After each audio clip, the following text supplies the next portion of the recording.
So what is a sequence of rigid motions, or what does congruence mean?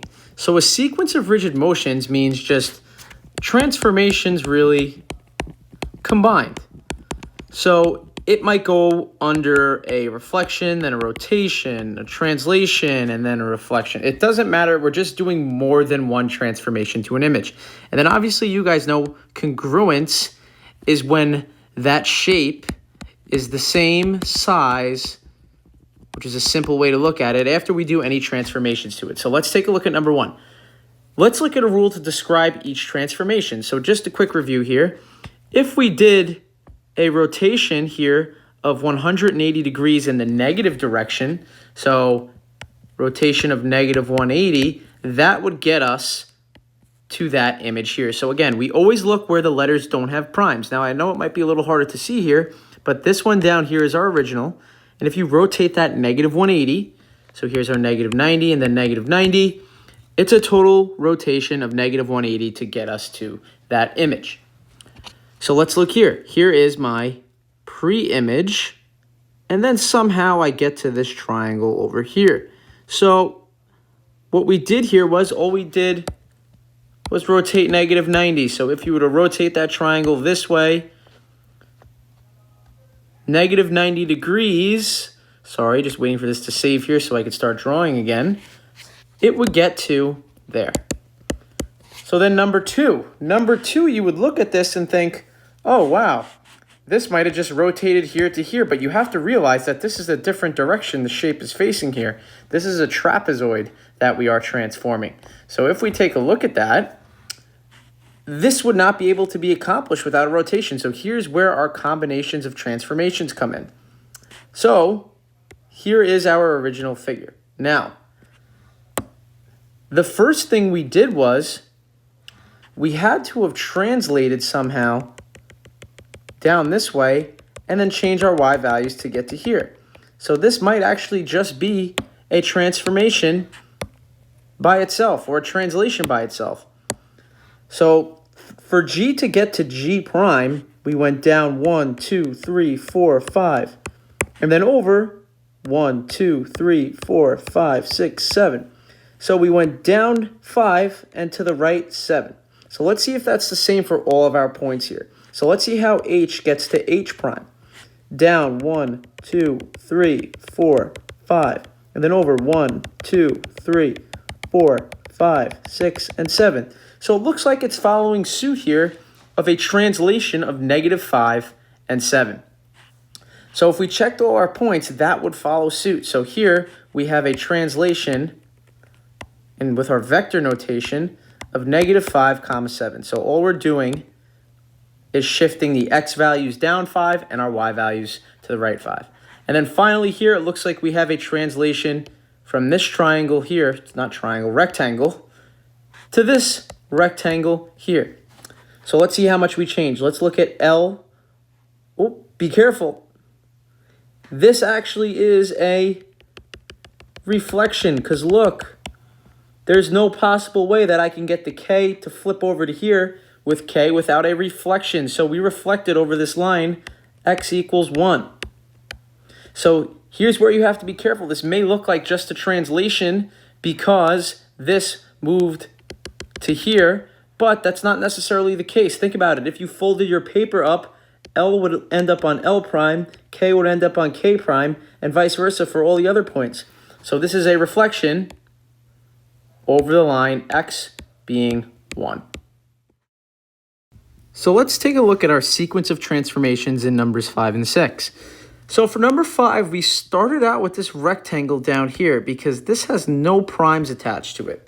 So we somehow got to this rectangle here and then down to this rectangle here. So the first thing we did was rotate negative 90. Then the next thing we did was we had to translate this rectangle down to here to eventually get our final image, okay? So if you were to look at this from the start, if we erase this, you would be able to see this combination here. So the first thing again that we did was we rotated 90 or negative 90 degrees to get to here, and then we had to translate this rectangle to slide it or glide it down to that spot there. So it was a rotation of negative 90 degrees, And then if you actually go ahead and count the boxes, it is a translation of 2 units down and 3 units to the right. So this would be our vector notation for that. So again, remember, this is our change in x values and our change in y values. So if we look at number 6, we start out with this figure here. It's not a specific shape, it's just a random polygon. So how did we get from that figure to this figure here? Let's follow it step by step. Well, the first thing we would have to do is reflect over the x-axis here to get it to go upside down as it appears. And then we would translate over this way. I know the graph and coordinate plane is hard to see here and count, but just for the general understanding, we first reflected, and then we translated or slid it over. So number 7, let's break this down again step by step. So how did I get from this triangle ABC to this triangle DEF? Well, the first thing I would have had to done was reflect over the y-axis to get the triangle to turn the other way. The next thing I could do is translate it down. Let's see by how many. 1, 2, 3, 4, 5, and 6. And every point should go down by 6 units. So this was a translation of -6 in the y direction. So this would be this in vector notation. We did not change the x. All we did was move it down 6 units. So now these triangles are congruent. Let's take a look here. So this one's a little tough. Our original triangle is the one that is shaded in. So I first reflected it over the y-axis. So if you reflect over this x-axis, the x-axis, if you reflect over the x-axis, it will get it to spin around as such, and you get this red triangle. And then the last thing you're left to do is translate it over. Let's see how many units. 1, 2, 3, 4, 5, 6, 7, 8, 9, 10, 11. So if you checked all the points, it would be a translation of 11 units to the right, and obviously the y's did not change. So now we have that, and triangle ABC is congruent to triangle GHT, it looks like.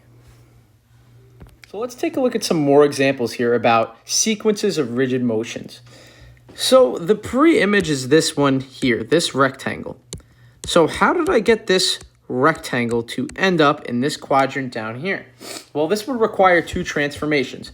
The first being, how do we get it to get over here as such? Well, the first thing we would need to do is translate this. So now we have T prime, W prime, and then we also have V prime and U prime. So our first order of business here would be the translation to the right. So how many units? So 1, 2, 3, 4, 5, 6. So it looks like every unit is moving to the right 6 spaces. So this would be a translation of 6, 0. Now here you might think that this is also a translation, but you have to take a look. The order of the letters in the shape have changed. So think about it.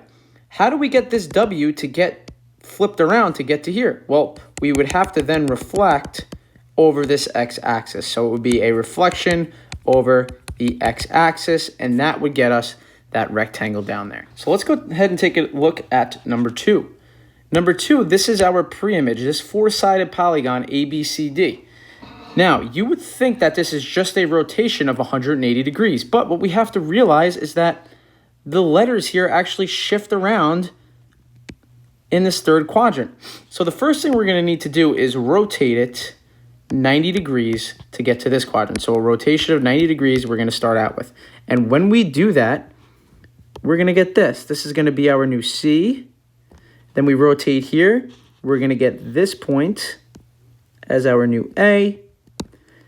And then we have to rotate these points here and here. So here is our point B and our point D. So now here's why we need to reflect. So this is after a rotation of 90 degrees. So look how the orientation of the letters changes.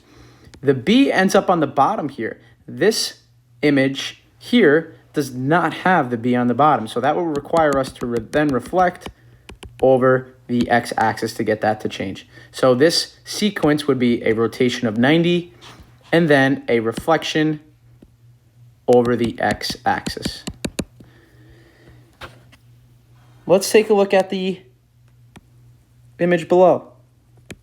So this is our pre-image triangle STU we are starting from, and we want to figure out how we got this triangle to end up here. So what we're going to have to do first is we're going to have to translate to the right. So each unit is going to have to move to get the triangle to end up in this spot here. So how would we get this over here? The first thing we would have to do is translate to the right. So 1 unit, 2, 3, 4, and 5. So this would involve a translation of t being 5, 0, meaning we're only moving the x unit and not the y unit. And then finally, we would have to get this to then flip the bottom to the top. So that would be a reflection over this line here, which would be a reflection over the line y equals -1. So there is our sequence. Here we're starting out with this 5-sided figure in the second quadrant. So our first order of business here would be to rotate this in the -90 degree direction. So that would get us to end up in this spot here. Here to here, here to here, here to here, and then our S would be here. So there's our rotated figure, -90 degrees. So we have to look at the orientation of our points here. So if we rotated, we would get our point T down here. We would get our point P up here. Then we'd have Q, R, and S. So if you see, the points are flipped around. This point is here and this point is here. So we have to get this to flip. So then that would require a reflection over the x-axis. So again, this is first a rotation of -90 degrees and then a reflection over the x-axis.